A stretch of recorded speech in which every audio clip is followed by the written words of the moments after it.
से बिलासपुर गौधाम में हूँ, जहाँ पे हमारे जो गौधाम यहाँ घायल गौवंश की सेवा होती काफ़ी लंबा 15 वर्षों से ऊपर हो चुका है।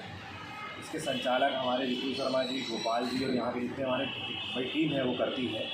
विपुल शर्मा जी गौ माता को राष्ट्रमाता बनाने के लिए बड़ा जन आंदोलन करने जा रहे हैं, मतलब परिस्थिति में परित करने जा रहे हैं। यहाँ से 1200 किलोमीटर तक की पद यात्रा, उससे ऊपर की पद यात्रा यानी दिल्ली तक। विपुल शर्मा जी से कुछ गौधाम के विषय में जानना, पद यात्रा का उद्देश्य जानना है।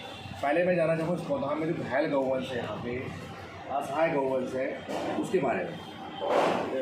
अब तक कितने गौवंश की यहाँ पे सेवा होती है? पिछले 17 वर्षों पर लगभग हम 1 लाख गौवंश की सेवा का कार्य कर चुके हैं, जिस पर हमारा जो मुख्य कार्य है वो एक्सीडेंटल गायों की सेवा का कार्य है। रोड एक्सीडेंट जो गायों के होते हैं उसको ला करके यहाँ पर उपचार करना हमारा जो एकमात्र उद्देश्य है।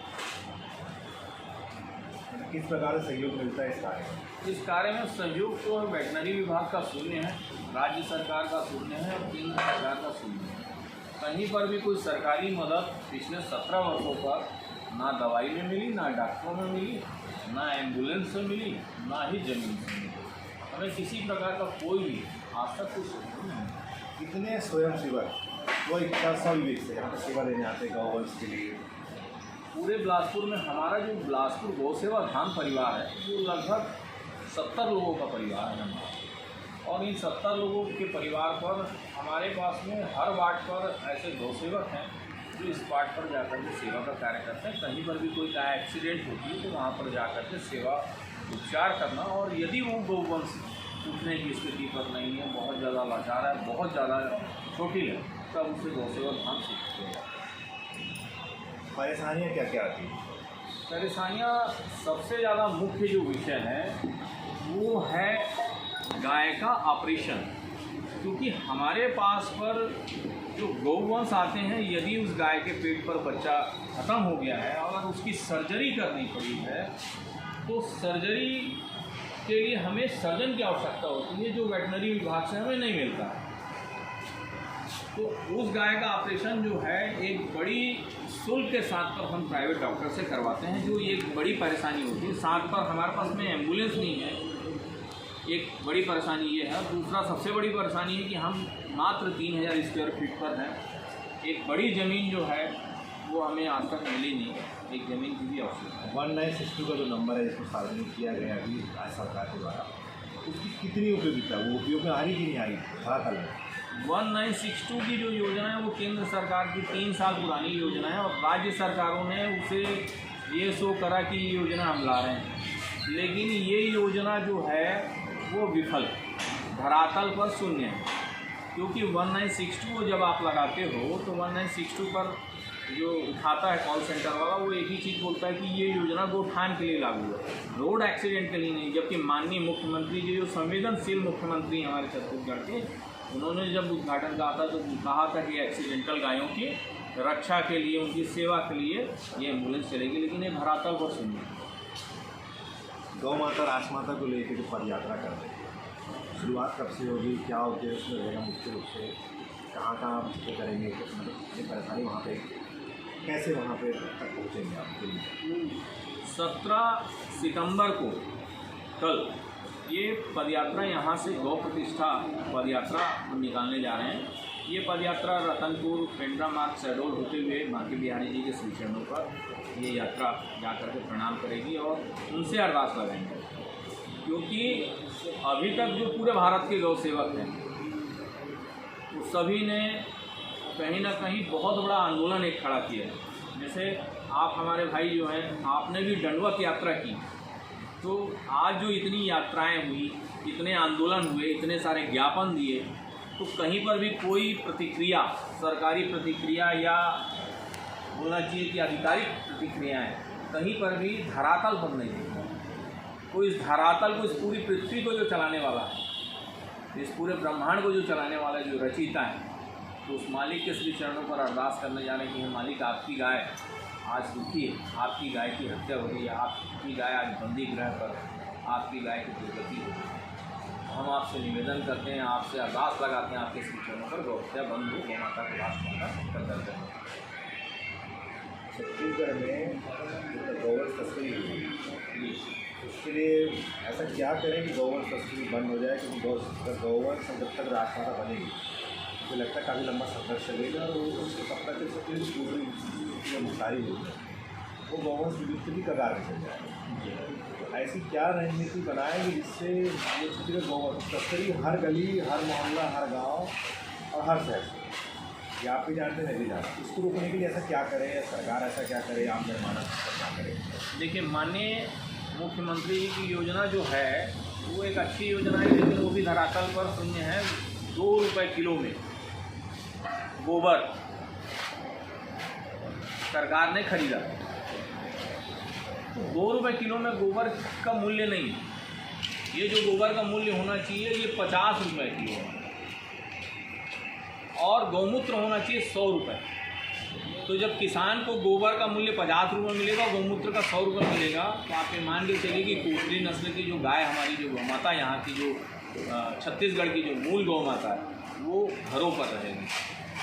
आज जो किसान रोडों पर गाय को छोड़ रहे हैं उसका मुख्य कारण एक ही चीज़ का है कि वो गौवंश जो है उसके लिए कहीं ना कहीं एक आर्थिक स्थिति पैदा नहीं कर पाता, क्योंकि हर व्यक्ति आज लालच के अभाव पर है, कहीं ना कहीं उसे धन चाहिए। तो गाय से जो धन है, वो गाय का जो धन है वो गोबर है। गोबर वस्ते लक्ष्मी इसीलिए कहा गया है। तो हम सरकारों से यही मांग कर रहे हैं कि 50 रुपये किलो में गोबर खरीदें और 100 रुपये लीटर में गौमूत्र खरीदें, और वापस से आप रासायनिक खाद बंद करते हुए जैविक खेती को बढ़ावा दें।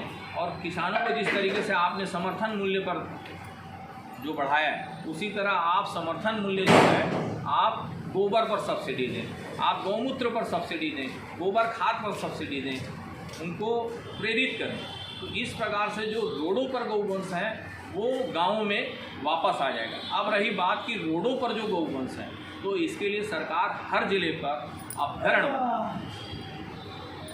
अभ्यारण्य बनाए और उन अभ्यारण्य पर गायों को रखा जाए, उनका जो देख रेख है वो गौ सेवक करें।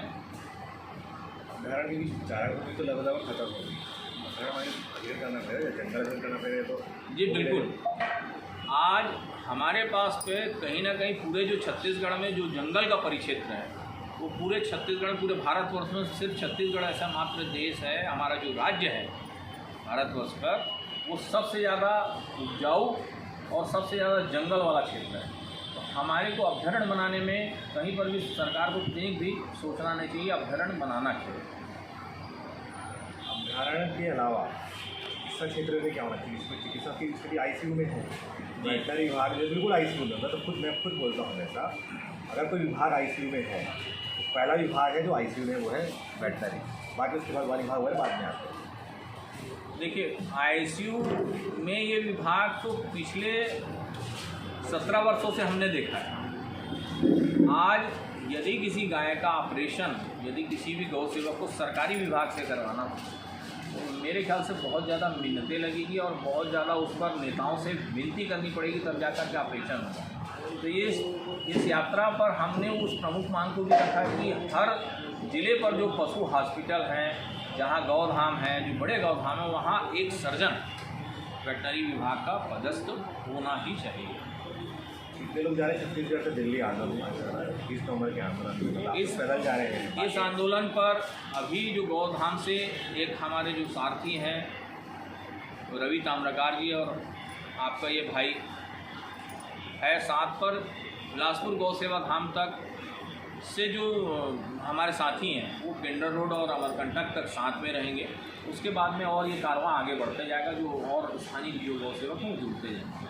साथ पर इस यात्रा पर हम जो जगह जगह पर रुकेंगे वो जन जागरण करेंगे कि 20 नवंबर को आप दिल्ली अवश्य पहुँचें।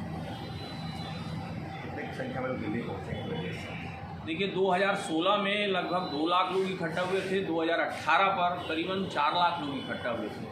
और इस बार जो महान विभूति वहाँ पर आ रही हैं, जो हमें जानकारी मिली है, उस पर सभी शंकराचार्य उपस्थित हो रहे हैं, धीरेन्द्र कृष्ण शास्त्री जी उपस्थित हो रहे हैं, एवं प्रदीप मिश्रा जी ने सहमति दी है, देवकीनंदन ठाकुर जी, अमृताचार्य जी, गोपाल मणि जी महाराज, राजस्थान के महान संत, ऐसे बहुत सारे जो संत हैं उनका पूरा समागम दिल्ली पर होने जा रहा है। तो अनुमानित इस बार हमने माना कि 1 करोड़ लगभग संख्या इस बार उपस्थित होगी। और ये जो पदयात्रा हमारी है, ऐसी पदयात्राएँ पूरे भारतवर्ष से होने जा रही हैं। जगह जगह से पदयात्रा जो है निकलती जाएगी। एक अनुरोध, जो लोग आपके यहाँ सेवा देते हैं गोपाल है, बाकी लोग का नाम मैं भी नहीं जानता, उन लोगों का नाम एक बार अवश्य बोले, क्योंकि यहाँ जनता सेवा में तो देखिए कर्मचारी जो आपकी सेवा है, यहाँ 3-4 लोग रहते हैं, क्योंकि उन लोग को जाना जरूरी है कि लोग कौन लोग हैं, कैसे हैं, और इस बात से कि लोग उनको भी जाना चाहिए, जो लोग वास्तविकता में यहाँ सेवा करें उनको देखा है। जी, अपने बिलासपुर गौ सेवा धाम में जो परिवार है वो तो बहुत बड़ा परिवार है, लेकिन उसमें मुख्य रूप से जैसे हमारे यहाँ जो कृष्णा भाई हैं, रमेश भाई हैं, सीताराम भाई हैं, और जो मार्केट पर ये तो 3 भाई जो यहाँ सेवा करते हैं, जो गायों की सेवा का कार्य 3 भाई करते हैं। और जो मार्केट की जो सेवा है वो गोपाल कृष्ण, रामानुदास, शत्रुघ्न कृष्ण, शुभम शुक्ला, अंकित तिवारी, दिव्यांश पांडे, शिवांश पांडे, आकाश दुबे, आकाश मिश्रा, आदर्श, ऐसे विकास भाई, ऐसे बहुत सारे जो मित्रगण हैं वो मार्केट में सेवा देते हैं। रवि ताम्रकार जी, ऐसे बहुत सारे जो गौ सेवक हैं जो गौ सेवा धाम से हर क्षेत्र पर जुड़े हुए हैं। आशीष त्रिपाठी, सब लोग सेवा का कार्य करते हैं। बहुत बड़ी बात है सब गौ सेवा करना, और सर हमारी बहुत बड़ी शुभकामनाएं कि अपने संकल्प के साथ पदयात्रा करें, लोगों का सहयोग मिले, और प्रदेश से हजारों लोग जाए दिल्ली के आंदोलन में, ताकि वो गौ माता राष्ट्रमाता का आंदोलन सफल हो, चरसी के प्रतिबंध लगे, कृत्रिम गर्भाधान में प्रतिबंध लगे। एक नंदी की मूल समस्या है कि नंदी को लोग बोझ समझ के कत्लखाने भेज दे रहे। नंदी का संवर्धन हो, गौधन का संवर्धन हो, इस देश में A1 A2 सिर्फ गाय का दूध देश में मिले, भैंस जर्सी प्रतिबंध लगे, और श्वेत क्रांति हरित क्रांति को मिटा के सिर्फ मूल जैविक कृषि पर ध्यान दिया जाए, यही इसका एक उपाय है। और हमारी बहुत सारे विपुल शर्मा जी के साथ संक्षिप्त बात करने बहुत बहुत धन्यवाद। सर मैं उम्मीद से बिलासपुर से।